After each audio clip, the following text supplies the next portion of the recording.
Oh boy, shit has hit a fan. Multiple fans. This statement can be read in so many ways, whether that's shit in the face of BTE fans, hopeful wrestling fans who just wanted to see a viable alternative that could compete or at least be in the same namesake as the WWE, or losing a return 7 years in the making and wait. Now, I could take sides, just completely shit on wrestling as a whole because AEW or WWE hurt my feels, so easier to bury it all than acknowledge the problems both companies have. But that's not what this video will be about. This video, as the title says, is promises made and promises not kept. And it will be exclusively about AEW from its conception to its current place in the wrestling landscape now and going forward. And before you press that dislike button screaming at your monitor, but what about all the promises the WWE made and didn't keep? Well, that's an easy answer. WWE doesn't make promises. Well, aside from Stephanie McMahon and women's wrestling. Sure, only one women's only pay-per-view since 2018, but women are main eventing pay-per-views. Hell, even WrestleMania. Twice. But outside of that, WWE might hint at the possibility of greater things to come, but they don't make promises. AEW made too many promises. Some too hard to keep, some mind-numbingly baffling that they didn't even bother to try to keep. I'm sorry.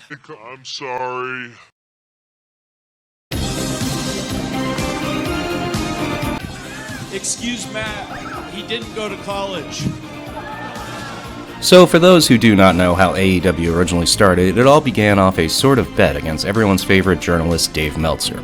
Meltzer was asked by a random nobody on Twitter a simple question, and Meltzer never doesn't answer nobodies on Twitter.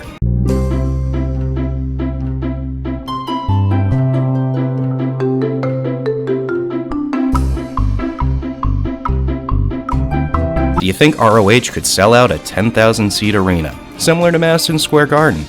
Meltzer, at least for once, responded quickly and coherently, not anytime soon. This got the king of the independent wrestling scene for the year 2017, Cody Rhodes, fresh off his release from the WWE and freedom to never be Stardust again, and to be reborn with the American Nightmare gimmick, which, still looks to be going pretty strongly.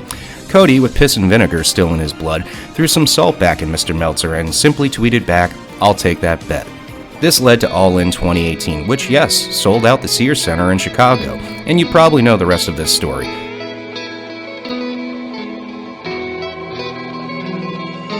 Tony Khan, billionaire son of Shahid Khan and self-made man,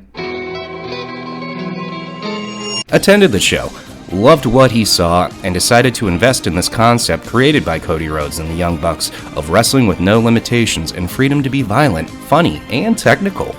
A literal scorpion bowl of wrestling ideologies all in one. Nick and I have noticed a trend lately. We've known the last several years. It feels like tag team wrestling has become like somewhat of a lost art. Fuck the revival!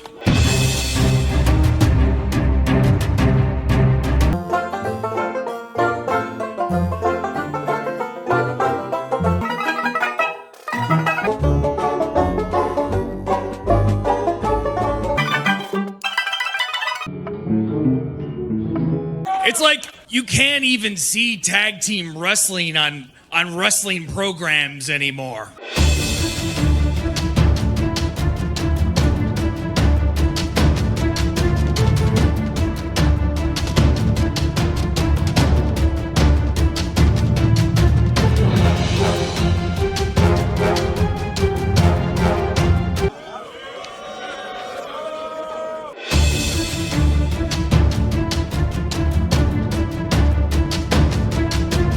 That's all about to change.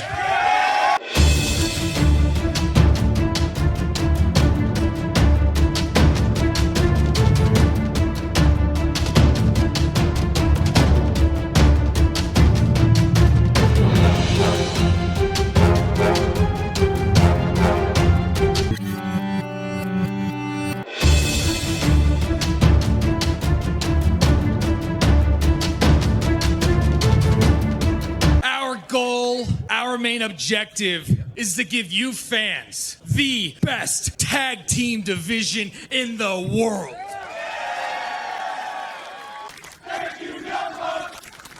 I have one question for each and every one of you.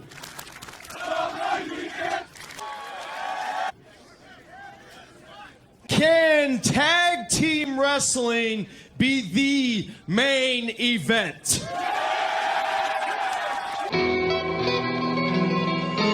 So now that we have the promise out of the way and we see what Matt and Nick Jackson in the year 2019 perceived tag team wrestling being represented weekly on other programs, we should look at what AEW started with in terms of their tag team roster and try to be fair if what they started with was a tag division truly worthy of main eventing pay-per-views or PLEs. To build a roster worthy of the main event, AEW and the Young Bucks introduced the main attractions of their main event-worthy tag division, with SCU, formerly Bad Influence and Impact, riding a wave of indie cred and love from the industry, as well as the aforementioned Young Bucks. The first team to help head this tag team revolution was Trent and Chuck Taylor, known as the Best Friends. While not wildly known outside of the indie wrestling fans and New Japan Pro Wrestling, the tag team clearly showed a lot of promise as an underneath, way over babyface tag team. In other words, the team you root the hardest for and are always disappointed in the end when they come up short.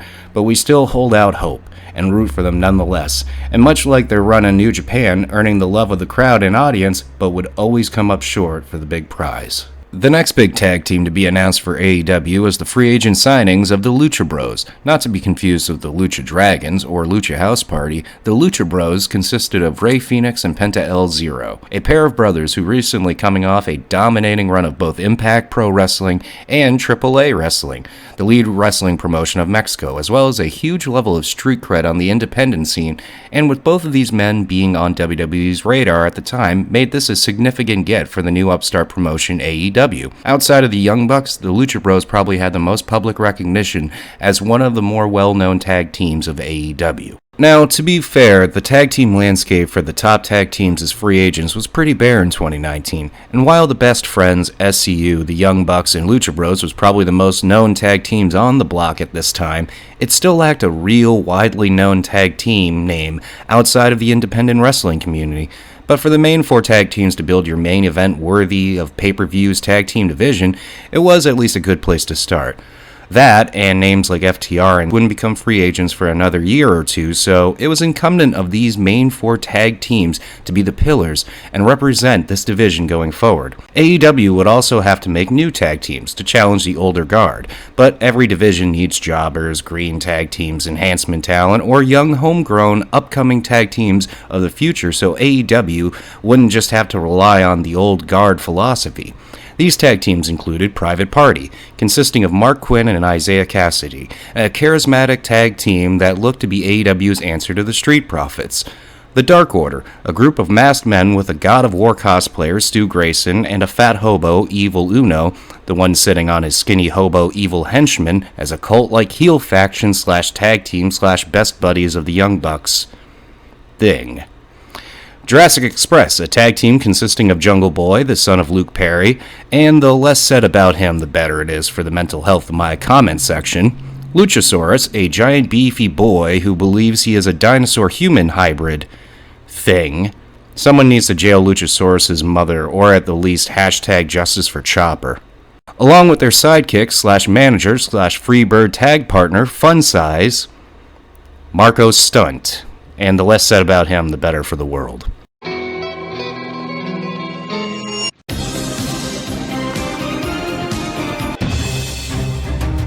Full disclaimer in advance, but during this part of the video where I will be quickly summarizing each year of the AEW Tag Team Division since its technical birth on the AEW pay-per-view Double or Nothing 2019, I will not be including any 3-man tag matches or any multi-man tag match during these summaries.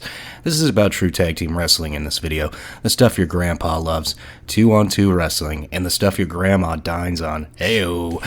The first ever traditional tag team match to happen under the AEW banner was a Double or Nothing 2019, which featured the Best Friends defeating Jack Evans and Angelico, better known as Hybrid 2. Both Jack Evans and Angelico had become popular on the independent scene for their high-flying and, in the case of Angelico, a very underrated technical submission game. Think Zack Sabre Jr., but on mescaline. Also having one of the most trancy entrances of all time. I don't know if this is awesome or stupid, but I'm glued. Sadly for these two, they would become background jobbers and disband in 2021, with Jack Evans not getting re-signed the following year, and Angelico being sent to the Ring of Honor gulags. Oh, side note, after this match, a group of weird masked gentlemen surround the ring and beat the crap out of the best friends, as we see the leaders of this group, Kratos, Stu Grayson, and way too fun-sized Evil Uno making their shocking debuts. The crowd chants, "Who are you?" So clearly these two are very over with the audience. The next tag match for AEW would be on Double or Nothing 2019 for the AAA Tag Team Championships, between the Young Bucks, the champions, versus El Penta El Zero and his brother Rey Fenix, the Lucha Bros. This was definitely the first match to showcase the difference in a harder push for main event style tag team wrestling featuring numerous close pinfalls, exciting spots, and complicated tag team maneuvers. The Young Bucks would win this match to retain the AAA tag titles, as we would have to wait till the ending of the inaugural AEW Tag Team Tournament on AEW Dynamite on October 30th, 2019. Oh, I forgot to mention this pay-per-view was on May 25th, 2019, so AEW wouldn't have its own tag titles for another 5 months. Also, Tag Team Wrestling main eventing the AEW pay-per-view would have to wait because Chris Jericho versus Kenny Omega for a shot at the AEW Championship would main event this pay-per-view.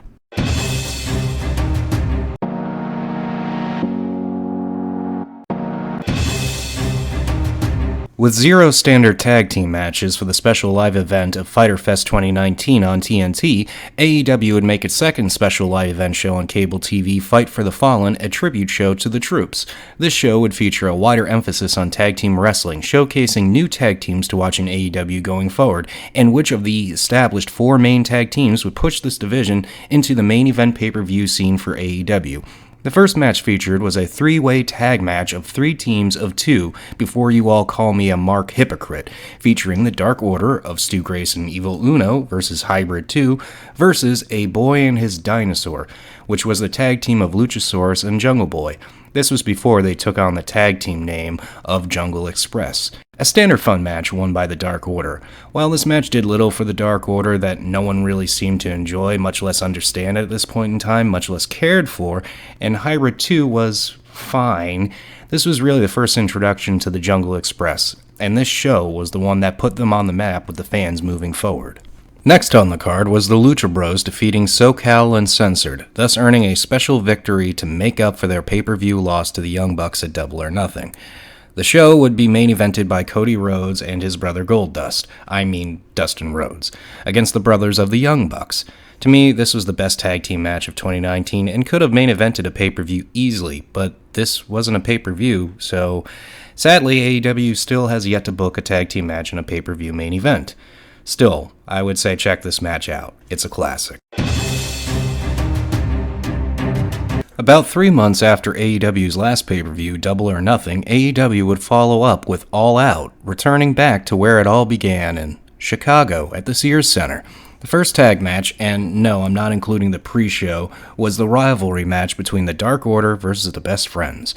The Dark Order win, and it's a fairly okay matchup that slightly establishes the Dark Order as a threat going forward. Wonder how long that will last.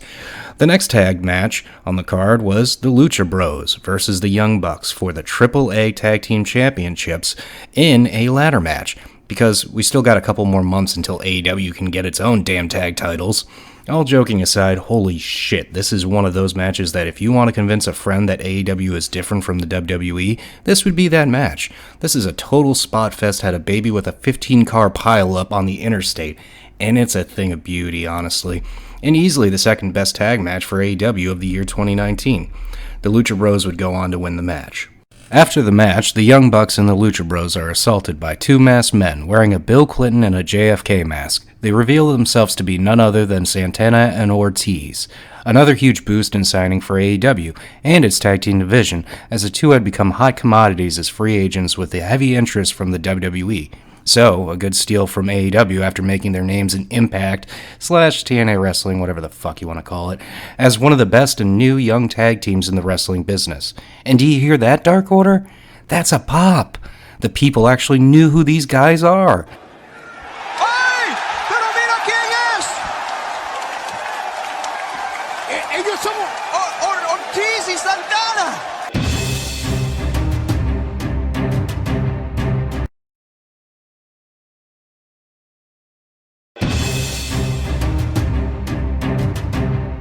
So the first official tag team match to take place on an AEW Dynamite, because no, I'm not counting the Inner Circle versus the Elite multi-man tag match, was between the young green upstarts Private Party against one of the main four standard bearers of the AEW 2019 tag team division, the Young Bucks. Also, this was a part of the inaugural AEW tag team title tournament, the first round. Not only was this a fun match that showcased both tag teams as contenders, but surprisingly the Young Bucks put over Private Party in a clean victory. This was seen as the Young Bucks doing good business, sacrificing their own push to help get a new tag team over with the audience, and it worked.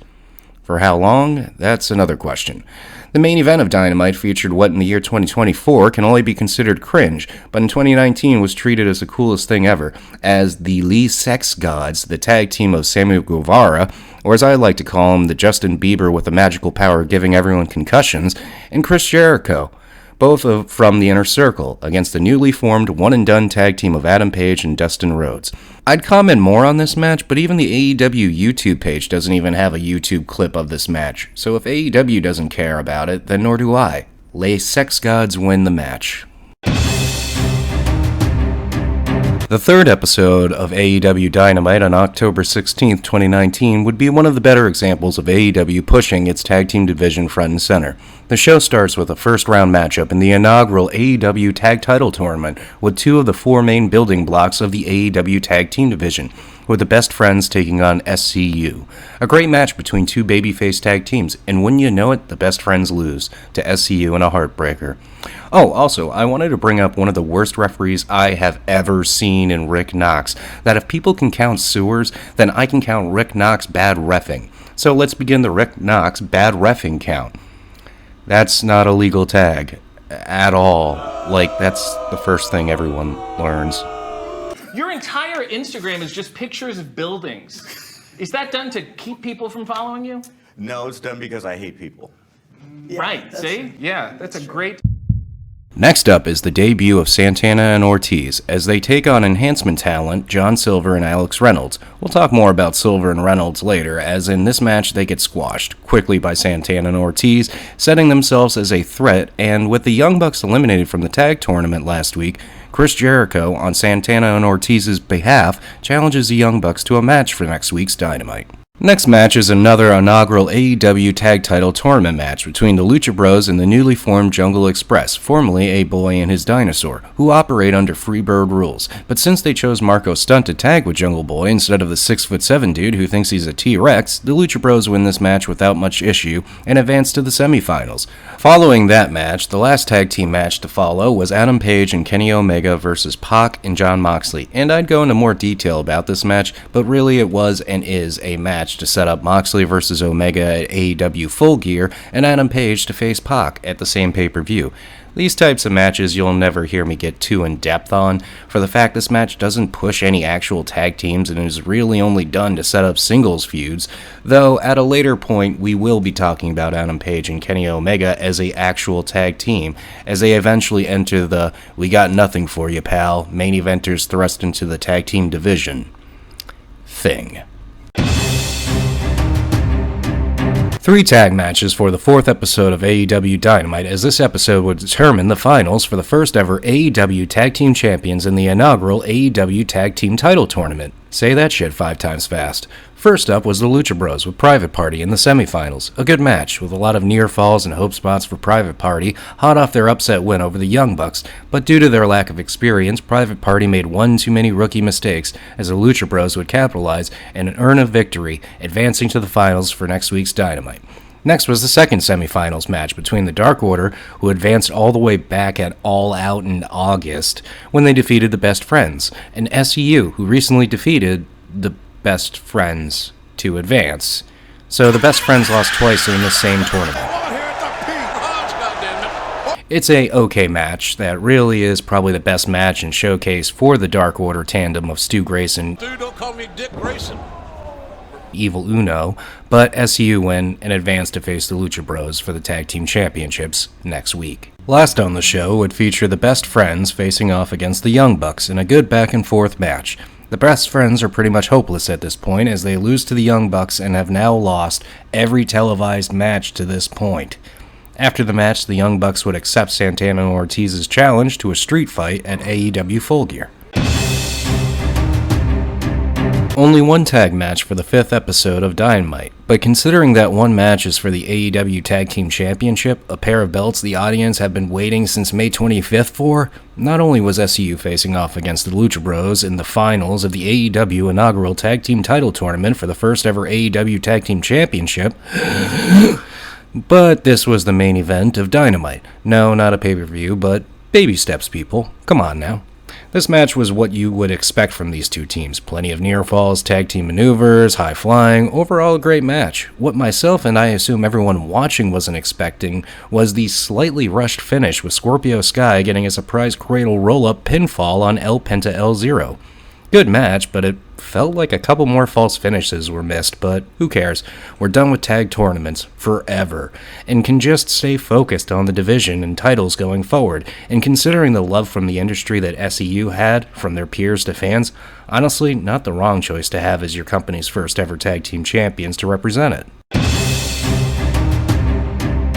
The November 6th Dynamite, the go-home episode of AEW Dynamite right before its next pay-per-view Full Gear, featured 3 tag team matches, which of 2 I will only be talking about. More on that later. The first match featured was between the Private Party against the Dark Order. It's fine. It was a match. Private Party win, and really the only thing of note is how over Private Party is with the crowd. Good job, AEW, on helping push a new young tag team. I really hope that lasts and no outside forces derail this. The main event of Dynamite featured everyone's favorite act, the Sex Gods of Sammy Guevara and Chris Jericho against Kenny Omega and Adam Page. And again, I'd go in depth on this one, but this match ends in a brawl for anyone involved on the Full Gear pay-per-view. Also, a good time, if any, to point out that at this stage of AEW and promoting its content, that navigating through the AEW YT video collection is a fucking nightmare. Whether it's finding the match, which is poorly worded usually in the title, much less properly organized, the bigger issue is where these clips start. This match is a perfect example of whoever is in charge of media content for AEW in 2019 just being fucking bad at their job. For all I know, this match ended in a DQ, but if I look at the results separately, you'd think that Les Sex Gods won the match, and then a all-out brawl involving the Inner Circle, Jon Moxley, Pac, the Young Bucks, MJF, and Kenny Omega took place to follow. But if you're me and didn't feel like pirating this one episode of Dynamite, much less pay $60 to Fight TV and hope this episode is on there, but if you went off the YouTube start point of this match, you'd assume this match ended in a DQ, so everybody could lay in their shit for their respective programs for Full Gear. Either way, if AEW YouTube doesn't want to take it seriously, then nor do I. Oh, also, remember when I said 3 tag team matches took place on the show? Well, the one I didn't count was between Jamie Hayter and Emi Sakura facing off against Riho and Shana. Remember Shana? Either way, women in AEW don't and will never have a tag title of their own in AEW, so AEW is telling me women's tag team wrestling is pointless. So, somebody won. Whatever. The last pay-per-view for AEW of the year 2019 was the first ever Full Gear in Baltimore, Maryland. It's now 2024, February, almost mid-February, here in 2024, and pretty much as I've stated in the past years, and as I predicted, of course. Women of this era, here in 2024, still, to this day, ain't worth nothing. On the card featured 2 tag team matches. One, a grudge match between the Young Bucks and Santana and Ortiz of the Inner Circle. The second match would be a triple threat tag team match for the AEW tag team titles with the champions Frankie Kazarian and Scorpio Sky of SCU defending against the Lucha Bros and Private Party. Sadly, tag team wrestling will have to wait in AEW to main event the pay-per-view, since the main event would go to the challenger Cody Rhodes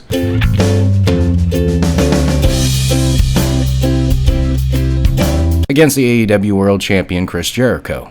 Hi guys! Smile. Hi everybody! For the AEW World Championship, though if Cody loses, he would never be allowed to get an AEW World title match ever again, so at least there's a high-stakes reason for the AEW Tag Team division not to get the main event again, and I'm sure this match caused no damage to AEW moving forward.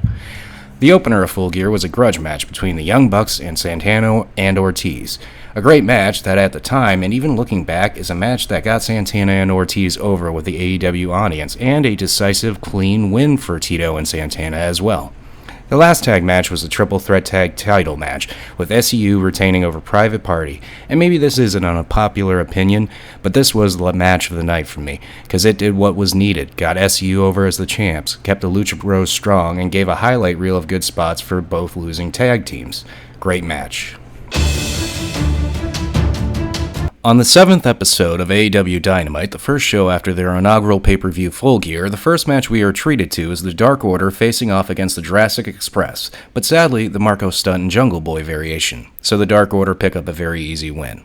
After the match, Evil Uno offers Marco Stunt a gimp mask and an invitation to join the Dark Order as a faceless gimp flunky thing. Looking back, I wish he did. Jungle Boy Jack Perry makes the choice for Marco Stunt and throws the mask away. Evil Uno sends his gimp flunkies to beat down Jungle Boy and Marco Stunt until Luchasaurus makes his return and clears house. Also, two things to bring up here that would become extremely important going forward. One, Jungle Express is probably next to Private Party, the most over with the fans tag team in AEW at this moment. And two, we will see a lot less Marco Stunt and a lot more Jungle Boy and Luchasaurus as the tag team. Thank God. Next up for the AEW Tag Team Championships, SCU of Frankie Kazarian and Scorpio Sky defended against the Lee Sex Gods. Really the more important element of this match, which was fine at best, was that not only SCU beating Les Sex Gods, but Scorpio Sky pinning Chris Jericho with a surprise inside cradle, making Scorpio Sky the first man to pin Chris Jericho in AEW. Not only would this set Scorpio Sky down the road as a highly pushed mid-card singles wrestler, but 2 weeks later would be given a world title match against Chris Jericho. Only one tag team match for the 8th episode of AEW Dynamite this week, as the ascension of the Private Party continues as they pull off a upset victory over Pride and Powerful of Santana and Ortiz, thanks to outside influence by Nick Jackson of the Young Bucks. A good match that does two things extremely well. Keeps the rivalry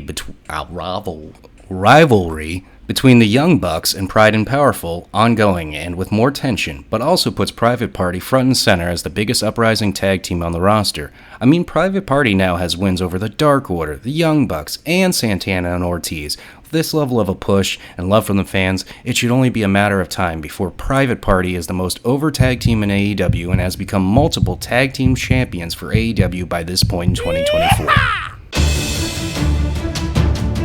On the 9th episode of AEW Dynamite featured only one tag team match between the best friends of Chuck Taylor, we'll get to him, and Trent facing off against the Lucha Bros.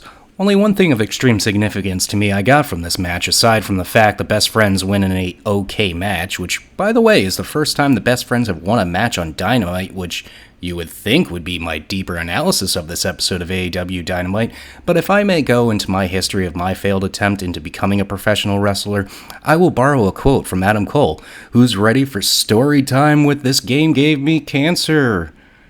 Baby. What? No one wants to hear it? Too bad. Back in 2014, I attempted to become a professional wrestler. I had a gimmick, and I could cut a decent promo. The gimmick was that I was a nihilistic hipster who called himself the best damn thing on 2 legs, 3 legs when your mom's in town, the hip star, Julius Price.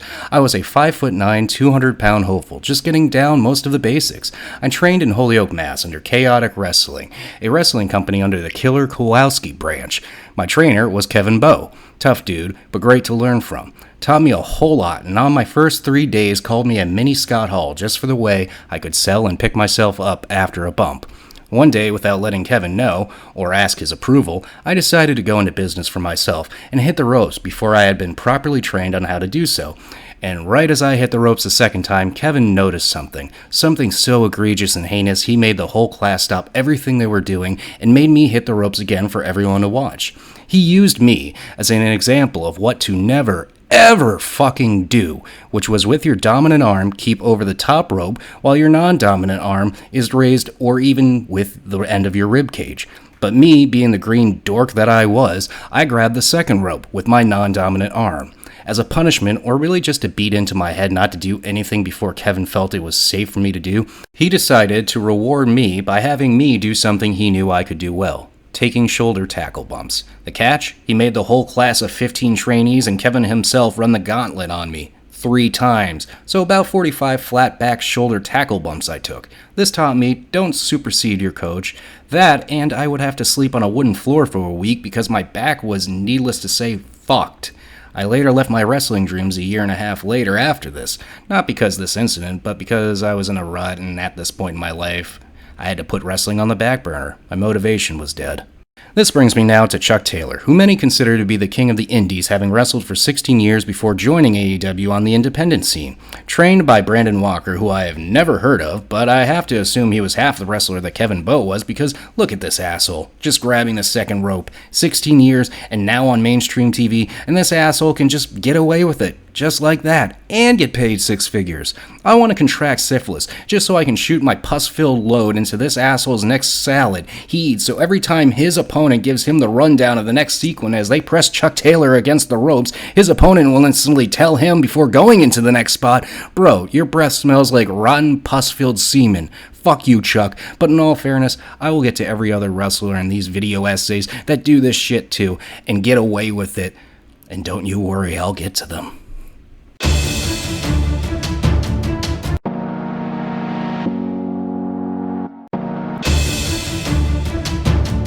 After last week's Dynamite featured 0 tag matches, the 11th episode of Dynamite on December 11th had 3 tag matches. First match was between Cody Rhodes and QT Marshall, pre-Hairplugs QT, which honestly he should have just stuck with, as they faced the new tag team, The Butcher and The Blade, accompanied by The Bunny. For whatever reason, they debuted the week prior to attack Cody after he had defeated a random jobber, and this introduction to The Butcher, The Blade, and The Bunny presentation-wise is almost identical to how the Dark Order debuted. No one knew who they were before they debuted, and that's how the crowd treated them. No pop, little to no reaction. Though I did find Excalibur on commentary amusing. A disco machine, not a fucking with a finger and a fucking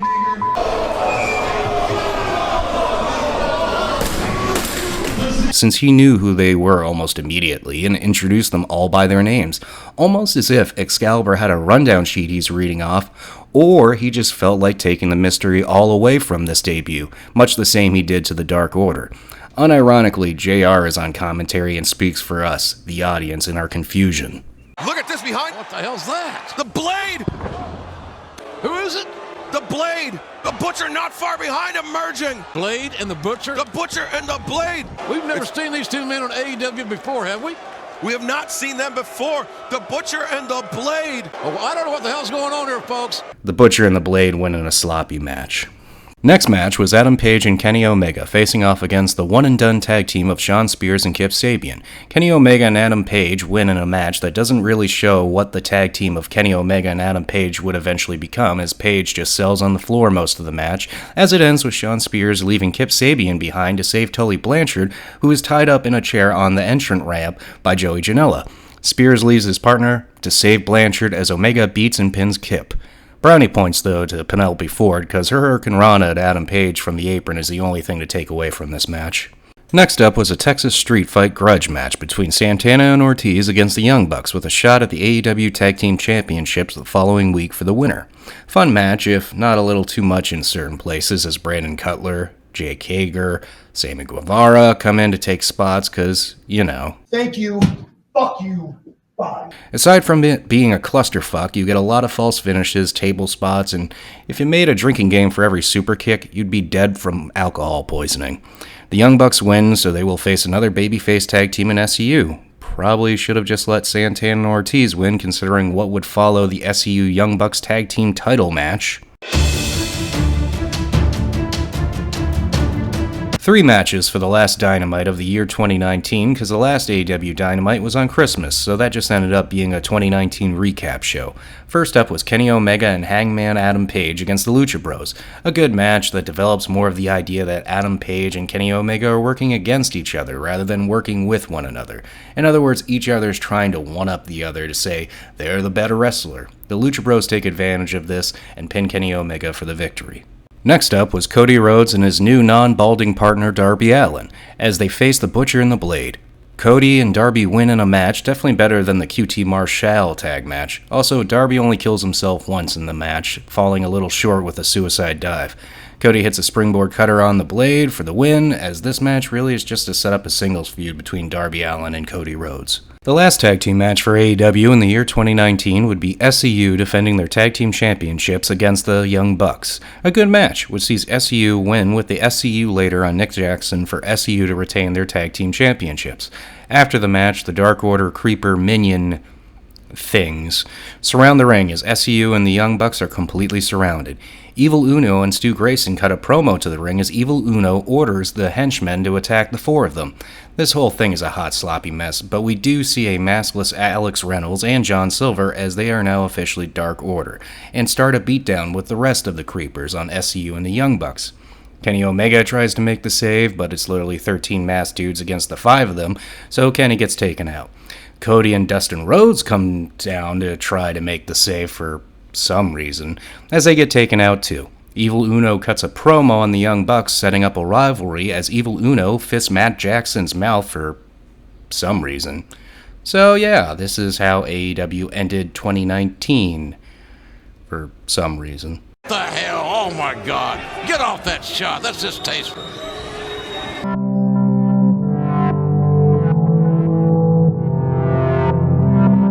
Why, hello. I am This Game Gave Me Cancer. Maybe you even remember me when I was the Hentai Ken. I've put a lot of time and effort into this video to kind of break down my feelings of AEW and a promise that was once made, which was for tag team wrestling to be the main event of AEW, and though that hasn't happened yet, I will address at a certain point the Sting and Darby Allin versus the Young Bucks match, which did main event AEW Revolution 2024. But I have my reasons to say that's not a main event. I would also like to preface it by saying that a lot of the video you saw began in editing during AEW Revolution. So a lot of things have changed within the last 3 months since then. Some things that I didn't really want to address in this video, but will going forward. And the videos to follow I want to also add will be basically 2020 recaps of the tag team division, 2021, 2022, 2023 to the current time. Each video will be its own little video essay of how tag team wrestling has evolved in AEW, but this time I won't be going at it as hard. In other words, I will not be going after every single AEW Dynamite and more just focusing on the pay-per-views. The only times I will address certain AEW Dynamites is when a tag title changes or a tag team breaks up, something significant of note, or even a debut. Otherwise, it will solely focus on pay-per-views because that's a key point of this whole video essay, if you want to call it that, is tag team wrestling in AEW and not main eventing a single pay-per-view. And I don't want people to think I'm being,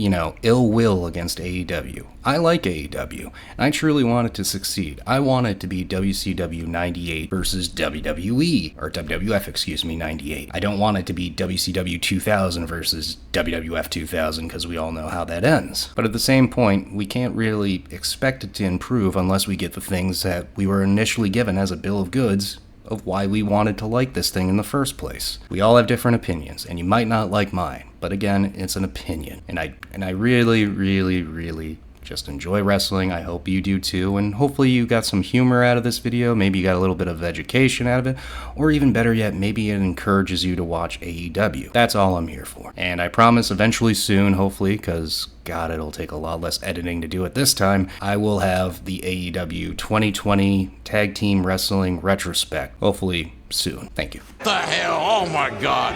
Get off that shot. That's distasteful.